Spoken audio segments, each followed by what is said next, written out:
इस वक्फ कानून पर बहुत ज्यादा राजनीति हुई और मुसलमानों को खास तौर पर विपक्ष ने गुमराह किया।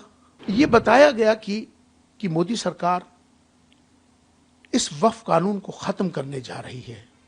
तरह तरह के इस तरह की गुमराहकुन बातें करके लोगों को बरगलाया गया, देश के माहौल को खराब किया गया। सरकार की मंशा वक्फ जायदादों को बचाने के लिए जो नाजायज कब्जे हो चुके थे उनके हक में कि उनको किसी तरह से भी छुड़ाया जाए, वक्फ जायदादों की हिफाजत की जाए। उसके बावजूद सरकार ने जेपीसी की कमेटी तश्कील हुई। आपको हक है जेपीसी में अपनी बात को रखने का, सबने रखा भी। बहुत ही माननीय सर्वोच्च न्यायालय का जो फैसला आया है स्वागत योग्य है। जिस तरह से सर्वोच्च न्यायालय ने अपना हक अदा किया, सरकार को भी खुश किया है और पटिशनर्स मुसलमानों को भी खुश किया है। दोनों के पक्ष में यह फैसला है।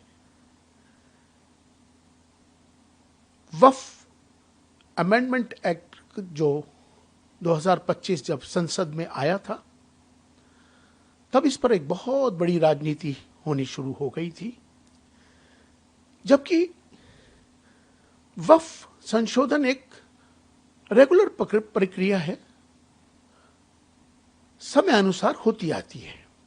पहले भी अमेंडमेंट होते आए हैं, अब भी होती आई थी, लेकिन इस वक्फ कानून पर बहुत ज्यादा राजनीति हुई और मुसलमानों को खास तौर पर विपक्ष ने गुमराह किया।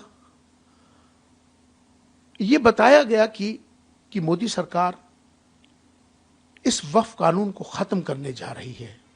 तरह तरह के इस तरह की गुमराहकुन बातें करके लोगों को बरगलाया गया, देश के माहौल को खराब किया गया।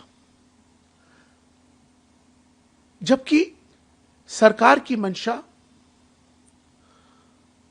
वक्फ जायदादों को बचाने के लिए जो नाजायज कब्जे हो चुके थे उनके हक में कि उनको किसी तरह से भी छुड़ाया जाए, वक्फ जायदादों की हिफाजत की जाए, उसके अंदर पारदर्शिता लाई जाए, उसको सेंट्रलाइज किया जाए। वक्फ की जायदादों को बचाने का सरकार का एक मकसद था, लेकिन विपक्ष ने विरोध कर कर, लोगों को गुमराह कर कर इस वक्फ नए एक्ट में लोगों को गुमराह करके देश के माहौल को खराब किया गया। उसके बावजूद सरकार ने जेपीसी की कमेटी तश्कील हुई।